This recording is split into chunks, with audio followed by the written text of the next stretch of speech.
Hello and welcome back to season 4 and episode 4 of Empower Podcast. I'm one of your co-hosts, Michael Aveney, and I'm here today with Marilyn Egan. And we are joined today by our special guest today is Mike Kitko, author of Imposter In Charge. And I met you once. I heard about you on Facebook and through my mutual friends, Becky Schoenig. She's like, you got to meet Mike. And like, we were looking at, season 4, and we were at Becky's restaurant and you were just sitting there and I'm like, I think that's Mike. I'm going to go up and talk to him. So hello and welcome and thank you for saying yes. Yeah. Thank you for having me. And I got the same salad that I get every single time. And it's amazing. And I look forward to it. And my wife is sick of me getting the same thing, but I can't help myself. Thanks for having me and appreciate being here. And I'm ready to jam. Yes, and same here. I met Mike one time at the Peace Place. We did our collaborative event this summer in July. And some friends had said, you need to meet Mike Kitko and his wife Angie. You've got to meet them.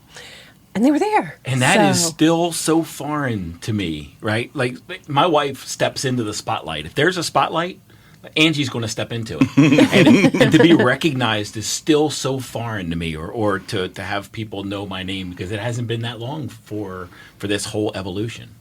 Well, good. I'm glad you're here. Yeah, I'm energized. You stepped in. Oh, yeah. Well, tell us a little bit about like how, that St. Louis has just this amazing, diverse, energetic community of people that it kind of blows me away how many people are literally here that are, have this different expression, their expression of their own light that they want to share with the world, the message that they want to do, like all helping people. That's what the basis of everything that we're doing here and the conversations. We just like to keep having this conversation that empowers people. That's why we call it Empower Podcast. So tell us how you sort of connected, or was it always there? Was there something that happened? Like, what was the story? No, it wasn't always there. Not at all. So my wife and I are both from the Mid-Atlantic. I'm from Baltimore. She's from Northern Virginia.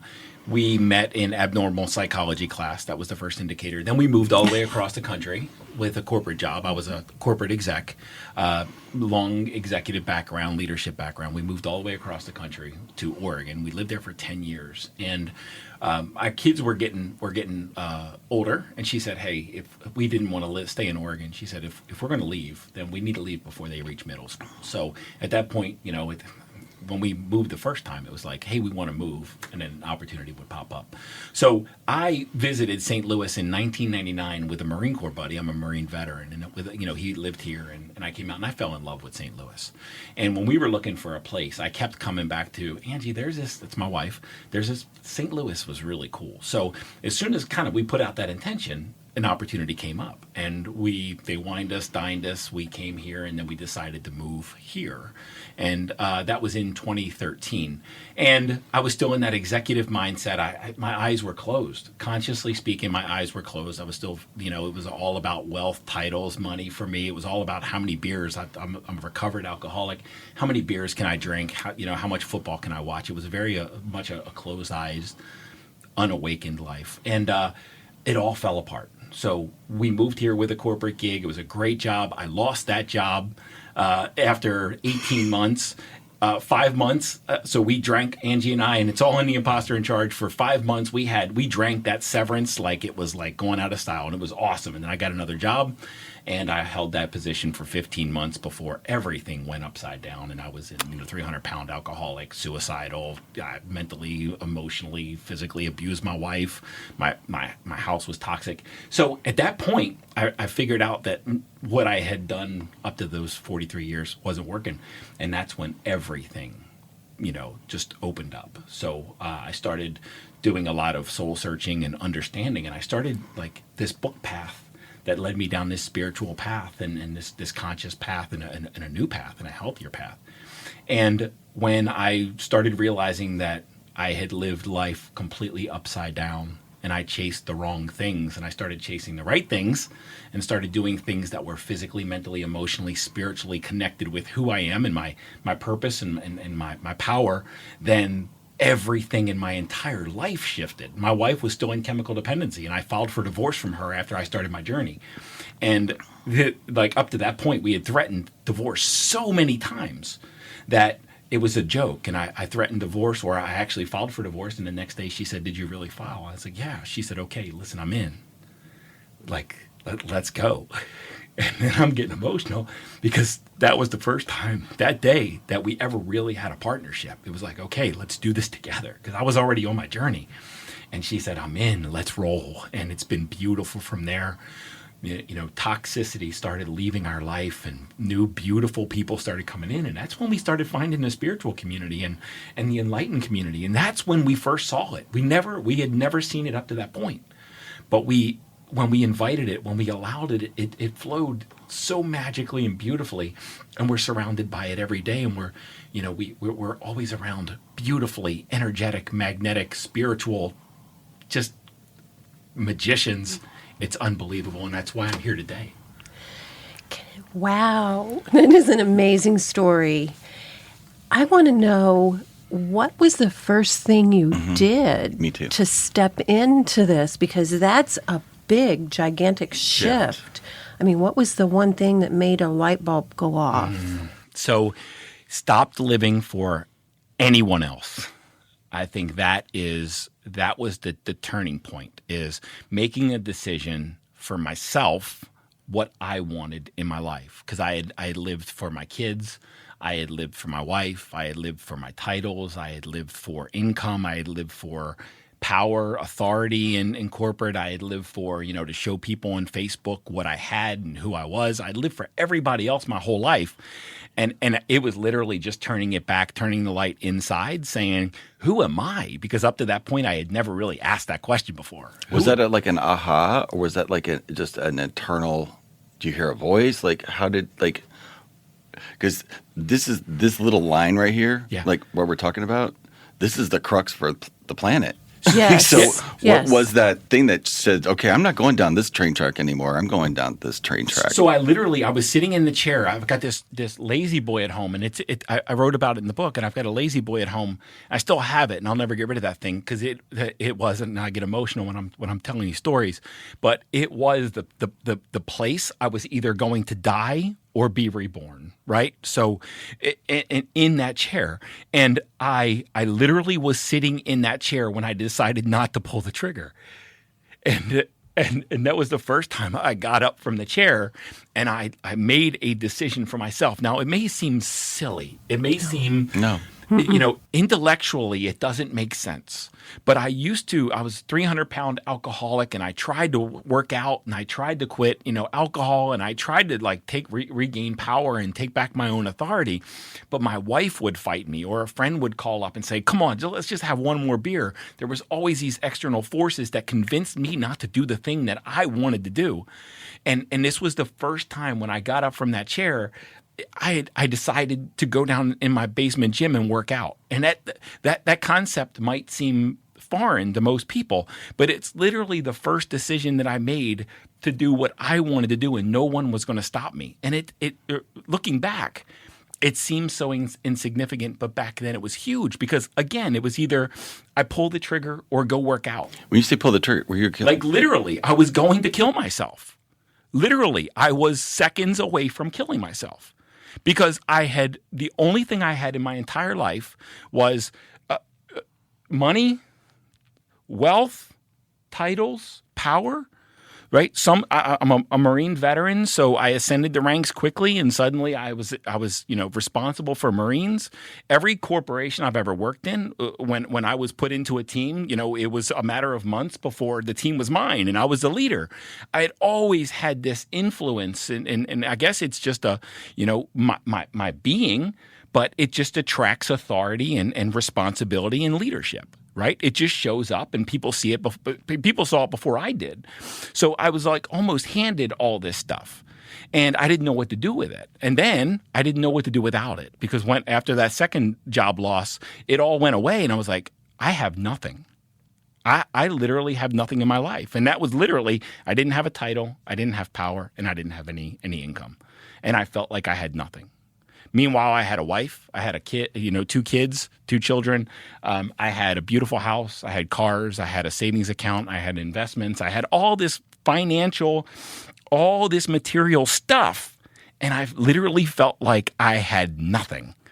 And that was that point, right? And you say, is there a point? I like to draw this continuum, right? So when my hands are up, I'm an animated guy, so my hands are up and they're flying around up like a robot. But in my left hand, I'm drawing an end of the continuum, and that's fear, right? And in my right hand, I'm drawing a line, and it's the continuum, the far end, and that's purpose. And somewhere in the middle, right? Somewhere in the middle is this thing that I like to call the critical purpose decision or the critical purpose point. It's like that moment when you stop running from fear or because of fear and start running and say, you know what? I'm going to die. Like at some point. So why am I running from death and running from like everything out of survival and start running towards what I actually want to do in my life and who I want to be and how I want to serve and how I want to show up and why is it not okay for me to do that? And that was that critical purpose decision that when I got up from that chair, I just snapped my fingers. That's what's in the background. But when I got up from that chair and I didn't pull the trigger and I worked out, that was my critical purpose decision because my wife tried to fight me to get me to stop. And I just wouldn't let her. And up to that point, I had never made a decision for myself. It was always about what somebody else wanted from me.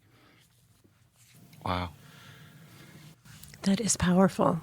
So let's move back again. So you're working out. Mm-hmm.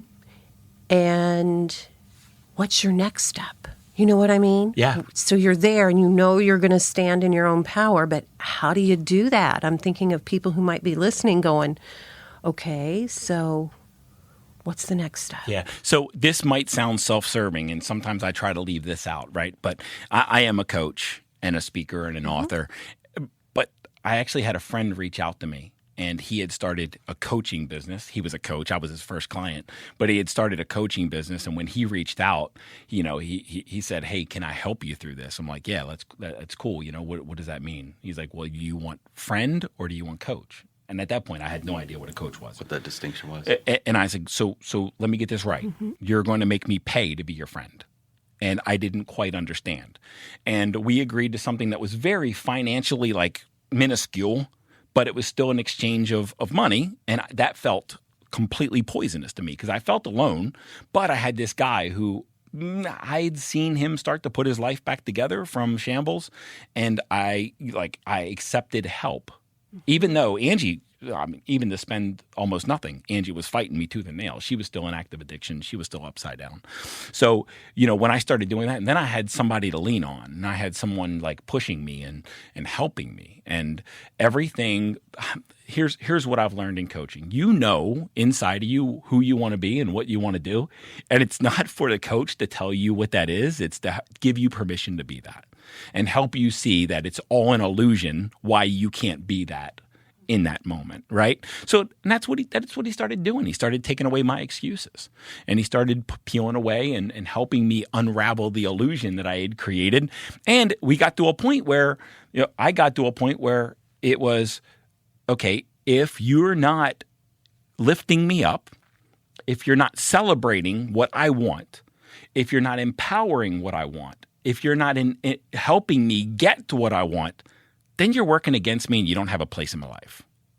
Literally, it was that cut and dry. I'm like, what am I doing? I'm surrounded by a bunch of people that are literally pulling me back down, and I think these are friends and family. And that's when I filed for divorce because my biggest obstacle, hurdle, was my wife because she was fighting. Because we met in abnormal psychology, and then it was a series of toxic dates formed around chemicals, and that's how we had shown up. And it took me leading myself in order for her to say, okay, I'm in, and that's when she broke the cycle for herself. I was an enabler for all those years, and I didn't even know it. I thought I was helping her and supporting her. I thought I was her biggest advocate, but I was her biggest enemy as well because I just kept allowing her to do exactly the self-destruction that she was inflicting upon herself. And when I broke my cycle that gave her permission to break her cycle. And she did that.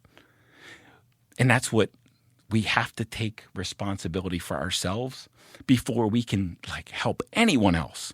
So when I'm in my coaching business, and I love working with guys that identify with this is it's become a toxic word, but bear with me.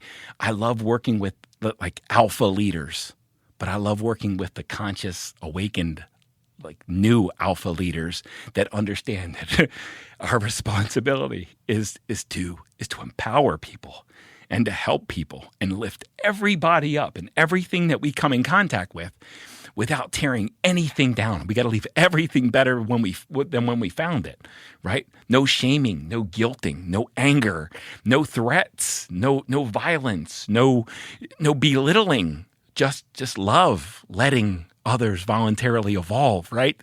Think of that. Feel that word when you define or redefine love as letting others voluntarily evolve.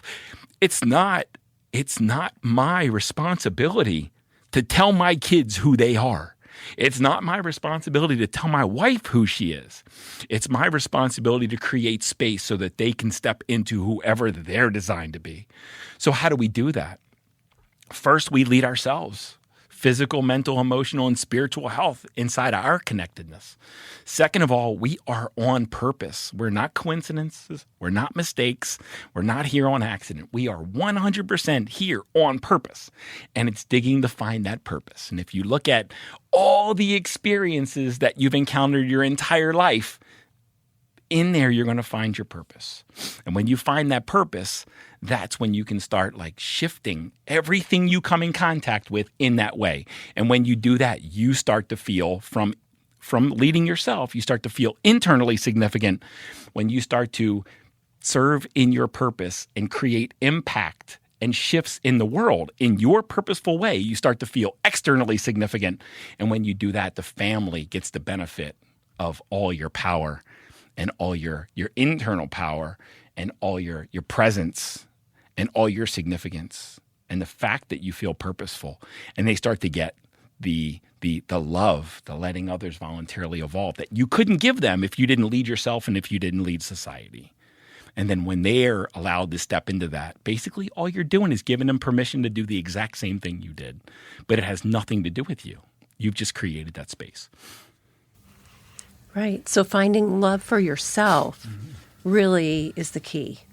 Finding love for yourself and it being who you are allows others to do the same also.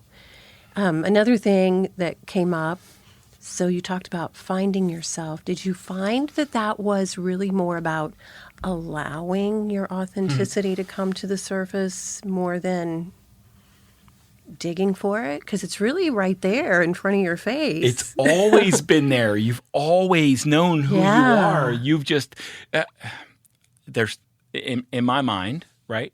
There are three powerful anchors, belief anchors that have helped me shift into a whole new level, right? So these three, and there's many, but here's the most powerful three.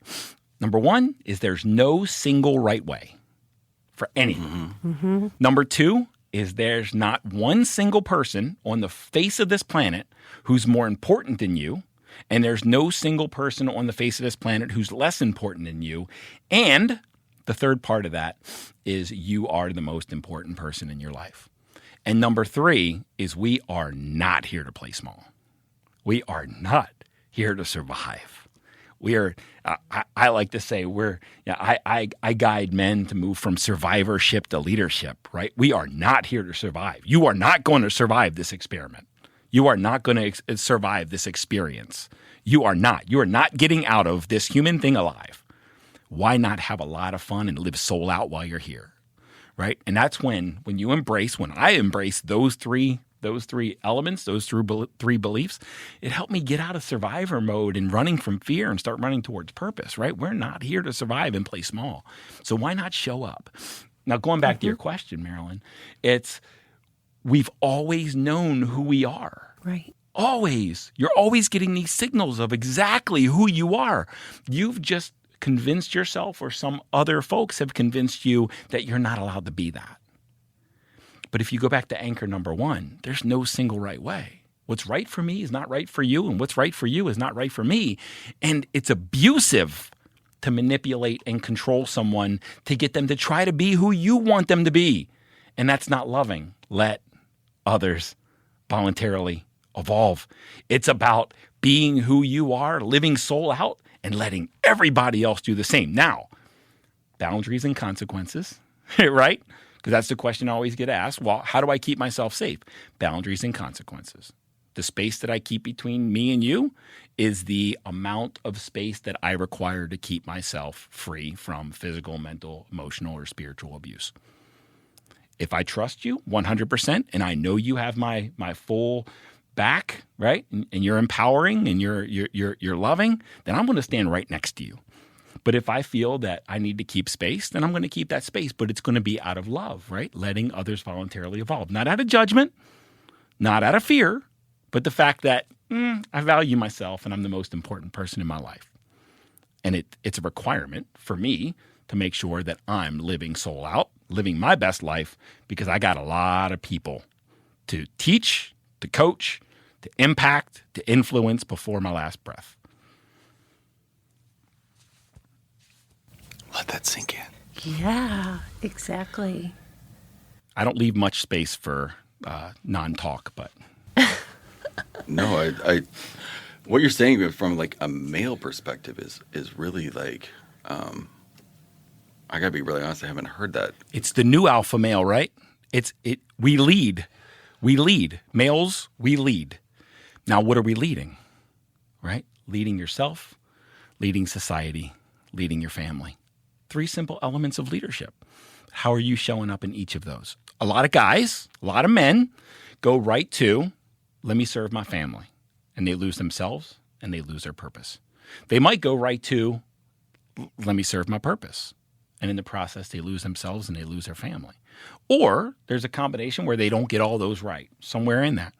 But if we show up and we literally surrender to ourselves and who we are, who we're meant to be, and lead ourselves, and we find that flame of purpose that's deeply embedded and hidden inside of all of us until we open our eyes, and we impact the world with our gift, that gives us the ability. I mean, what I see is we step right into a leadership position with our family because that's what they were after the entire time. They wanted us. My kids get the benefit. They're 17 and 15, two girls, and they roll their eyes when I'm on a podcast or, when I put the finished book down at the table for my kids to see. My 17-year-old thumbed through it and she said, "Oh my God, this is like a real book." Like she said, "I thought this was a joke. Yeah, this is a real book," and I could see the pride, in. Gosh, here we go. Well, she observed your transformation. She did, but she's 17. Right. And 17-year-olds are caught up in their story. And my 17-year-old daughter is, she's a senior in high school. She's been through trauma and abuse, right? She was a victim of that chaos. Yeah. So she's got her own internal stuff going on. When I say I'm writing a book, she's like, "Whatever, Dad." Right? Right. And I put down a book. She's like, "Wow." And she won't tell me that she appreciates it or she's impressed or that, she finds significance in it. But she sure is telling her friends. But she's not going to engage with Dad as an adult. She's going to engage with Dad as a 17-year-old because that's all she's capable of at this point. Right. Right? Letting others voluntarily evolve. Mm-hmm. Exactly. So I have another question. As you work with men as leaders, do you find, though, that some men are different kinds of leaders than others? That there are a lot of men who carry a lot of yin energy, which is important right now, too. So do you have different approaches for men who have different ways of leading? Yeah, I think it goes back to the balance of masculine and feminine. And for all those years, I was the stoic, man that would tell my wife that she's silly for having emotion, right? I was that guy. I just you're not allowed to have emotion. Emotion's not okay. The old alpha, the old school 1950s tough alpha Marlboro man, right? And I think it's a matter of understanding that we all have that balance, or we all have the masculine and feminine. I mean, guys, I've already teared up, and like I had to just move the microphone away from me because I got like snot building up in my nose because for so long I suppressed the feminine energy in me, and we all have the balance. We all have it hidden in us, and it's the key to unlock your power. Yes. It's the key to unlock your power. So, the first time, and I do some speaking, but I was in an event, and it was 75 women, and I just went soul out, and I just like started ripping and started letting everything go, and I cried 15 times, and my wife's in the back of the room, and she's blowing me kisses, and I could see her mouthing, "Hey, I love you." And I appreciate you, and I could see her lipping words of like praise, and she loves the fact that I feel internally powerful, and she's seeing this room glued to my words, right? Because there's power in my words, right? In the way I express myself. Everybody's got an innate power. You just need to find it and unlock it and just unleash it. And in this session, I just ripped. And I cried, and I choked on my words, and I couldn't hold back the tears. And at the end of the session, it was the first time that I ever got a standing ovation. I'm like, this is kind of wacky. Because here I am, this Marine veteran, 6 foot, 210 pounds, big, strong guy, and I've got a bunch of women like standing for me, and I just boo-hooed all over the place. And ever since then, I don't hold anything back. Why are we going to hold back our power? That thing that you fear the most is the thing that you need the most. And for all those years, I tried to suppress emotion. And it's by surrendering to that emotion and just living soul out. Whatever it's going to be, just let it rip. And you'll find more people appreciate you. And you're not going to find people that reject you. The only people that are going to reject you are the people that feel like they can't do what you're doing or be who you're being. Oh, that's the truth. That's the tea. Yes. And you were real and authentic in that speech. And that's what everybody loved. Yeah. The authenticity of who you were. And they were all going in their head. I wish every guy that I knew was like could express themselves like that. Yeah, and there's guys who show up now. There's certainly guys that show up and saying, is this confidential? Because we're going to form a relationship and a partnership, and they're going to be themselves more than they've ever been themselves. And I'm just going to allow them, the permission to be themselves. They're going to see their safety there, right? And that I'm not going to judge them. I'm not going to reject them for being a human being. And when there's a sense of acceptance there, it's probably the first sense of acceptance they've ever felt in their whole life. And then they're going to continue to build on that power. But that's number one, right? Leading yourself, being yourself, giving yourself permission to be yourself. When you do that, when I was a toxic alcoholic, I was surrounded by toxic alcoholics. Mm-hmm. Now that I feel internally powerful, internally significant, I'm surrounded by a bunch of people that feel internally powerful and significant.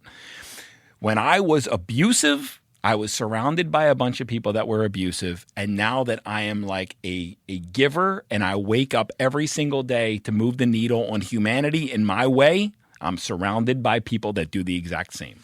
You're attracting yourself, right? And if you want a higher level, you got to be willing to let go of what you have and die that death in order to step into a higher level of significance and power and happiness and joy and peace and impact and prosperity. Amen. Yes. Preach. I can't do anything but. Which is an amazing conversation because you just don't walk around in the world. Well, we do, but don't normally. Most people do not have this conversation, or to even know how to have this conversation. Yes. That's why we do this. So, when you're meeting people, or let's just stay with the guy perspective for just a second. So, imagine the world where all the men had what you have. Imagine a world where all the men have what you have. Let me give him another Kleenex first. Yeah. And thank you, Mama Marilyn, for having Kleenex in her purse. Yeah. The answer that popped up in me is that's when we're going to start having the real fun. Yeah. Yeah.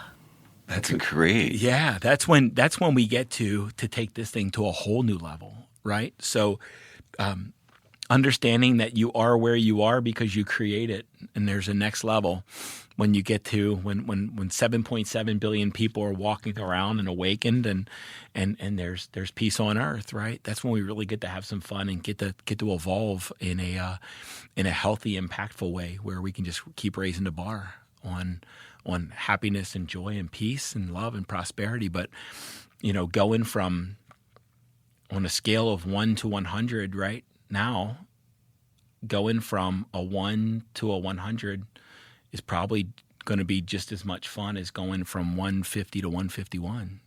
Mm-hmm. Right. Yeah. So it's just what don't we know that we don't know that we're going to get to experience when we're there, right? But I know if we keep doing, if you always do what you always did, you always get what you always got. We got to do something different to evolve, right?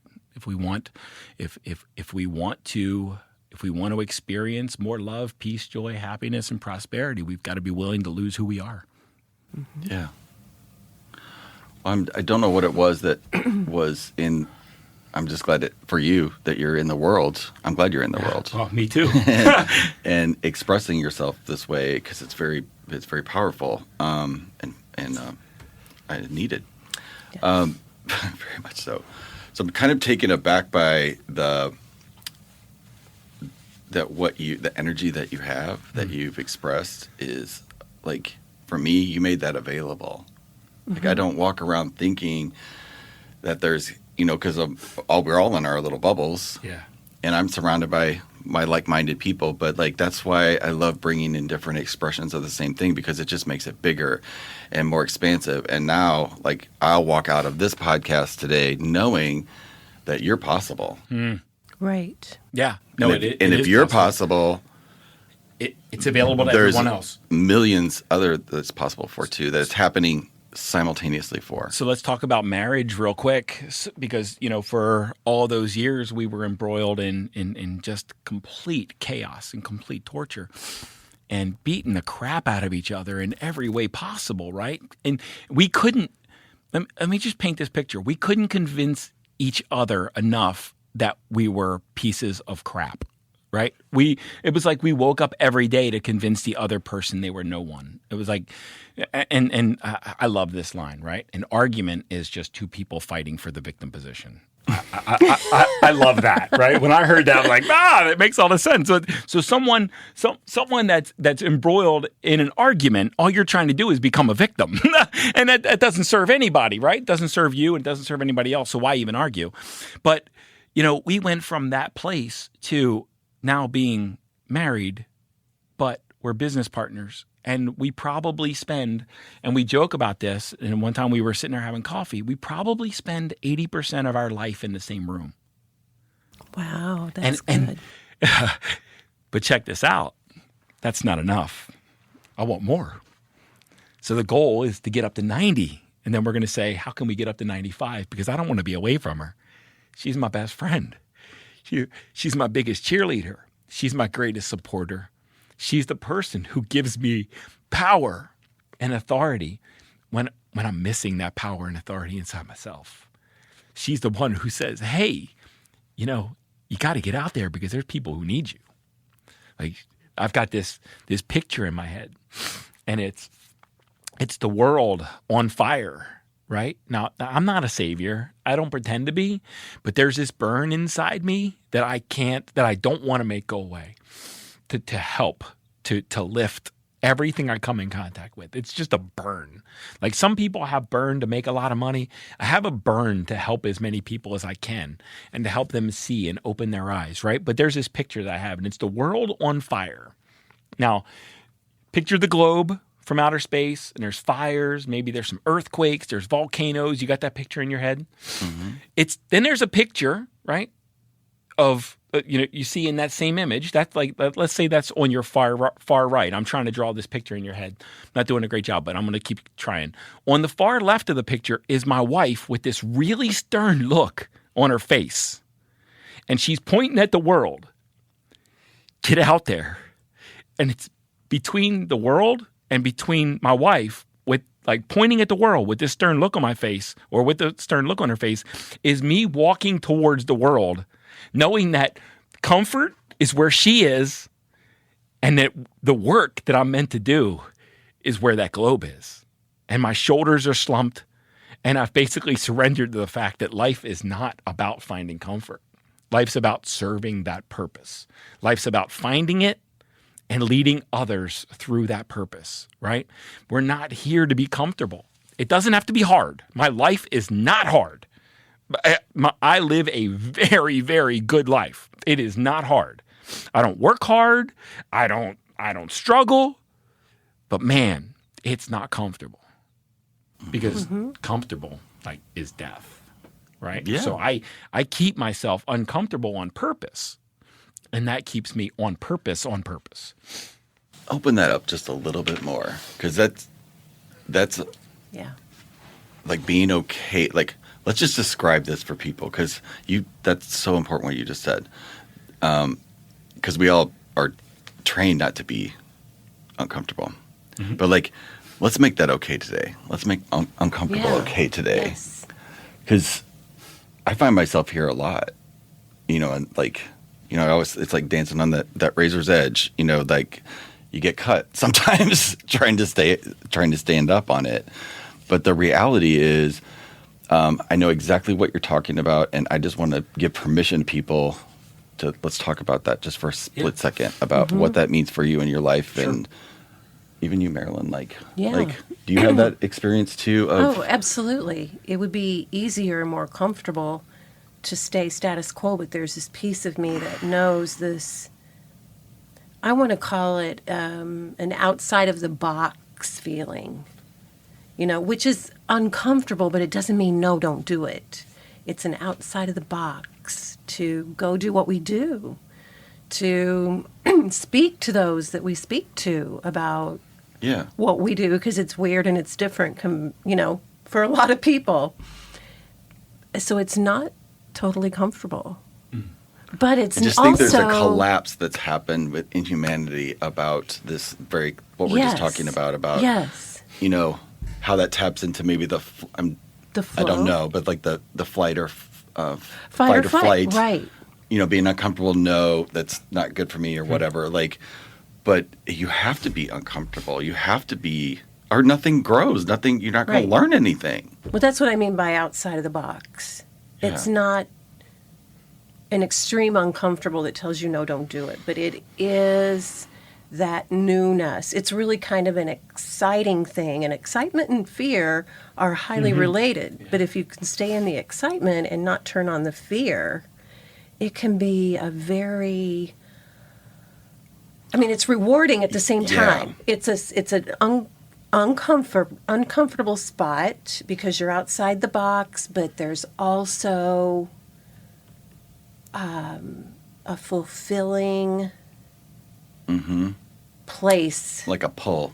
Yes. Knowing that we are doing what we're supposed to be doing on the earth in our way. Yeah. I was just trying to relate it to something in my own life. Like, kind of like for me, it's working out. Like, it's always uncomfortable.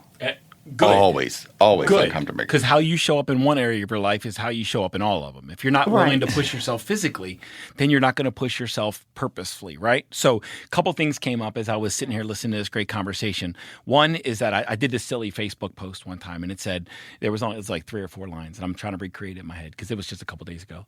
And it said, when you read what's below, your mind is going to tell you that it's garbage and it's like it. You should dismiss it. And then after you finish reading it, read it again.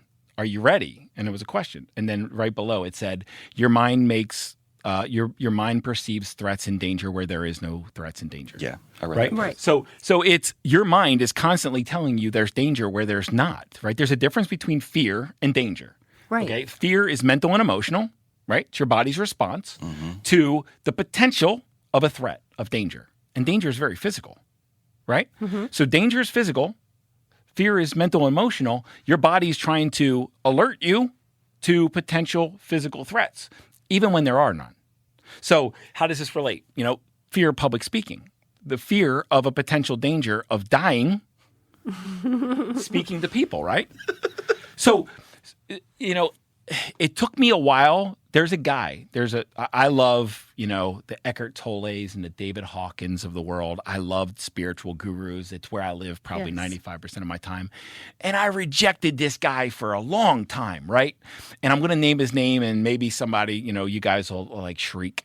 But I found to love this guy because he's got a great message and I completely misperceived him. I was a judgmental asshole at that point, right? But Grant Cardone. Oh, yeah. Okay. Very physical guy, success.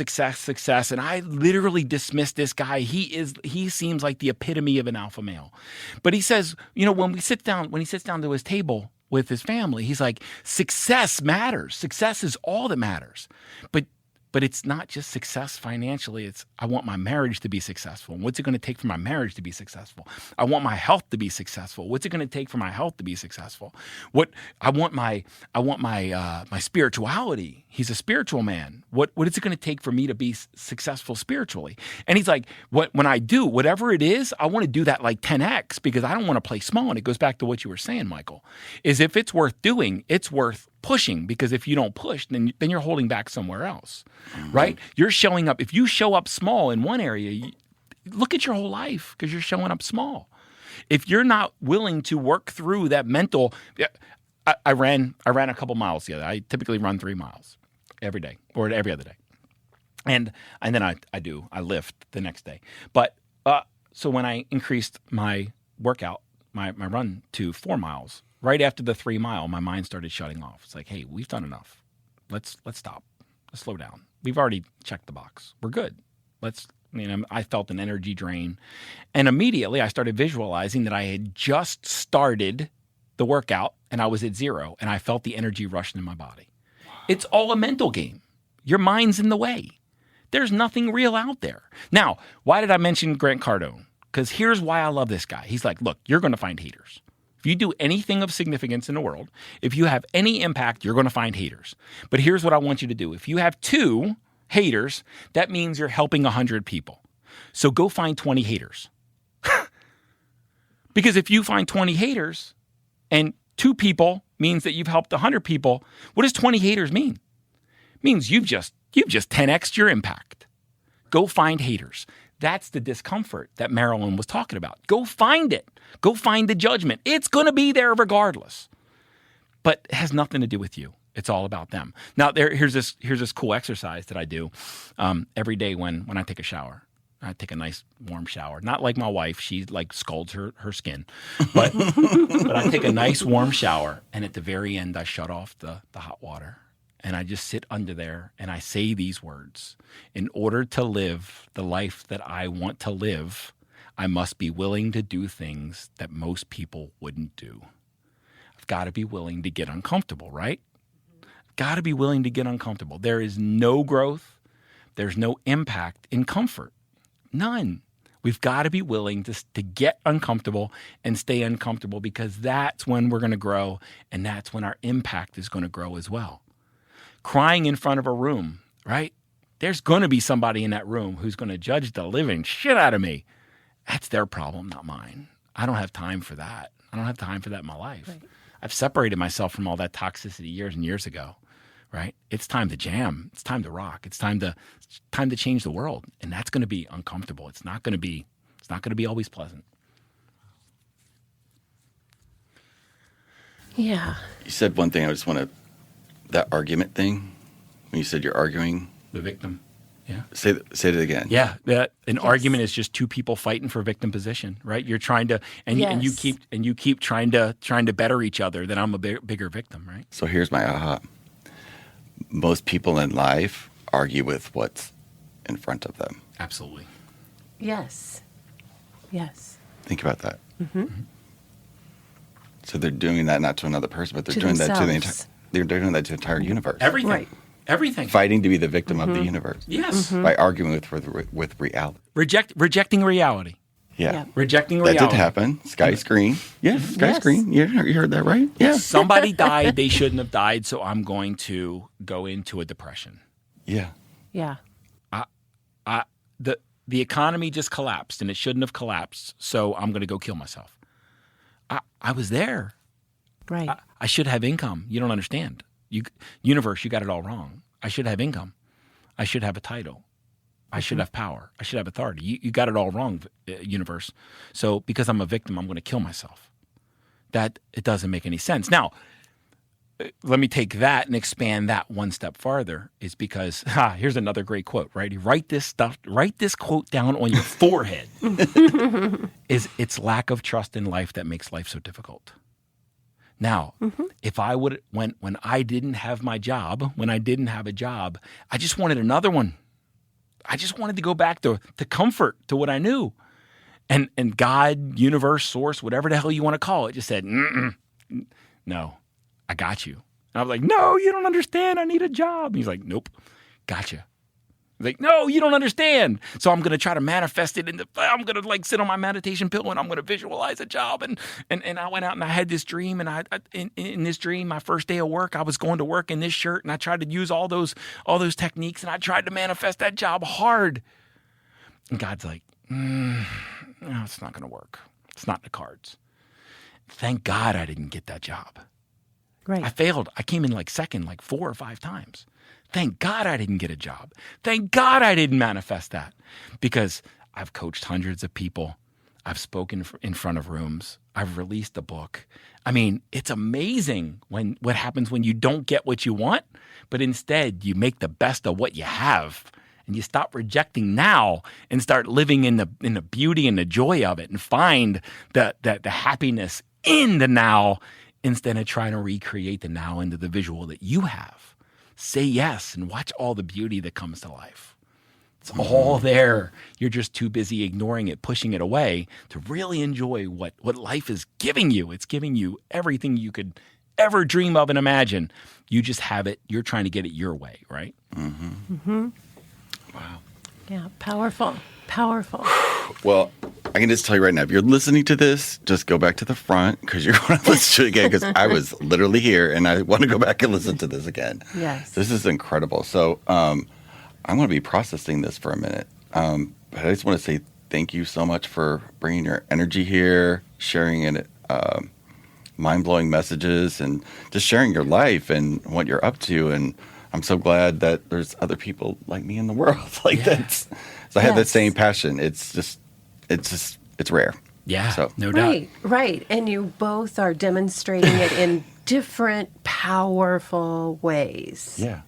And that's what I love. Uniqueness. That's what I love. Uniqueness. Is everybody being who they really are in such amazing, powerful ways. If you look at Michael and you look at me, we don't look anything alike. Right. Right. So in the very last chapter of the Imposter In Charge, the imposter syndrome is about feeling like you don't fit in and you don't belong.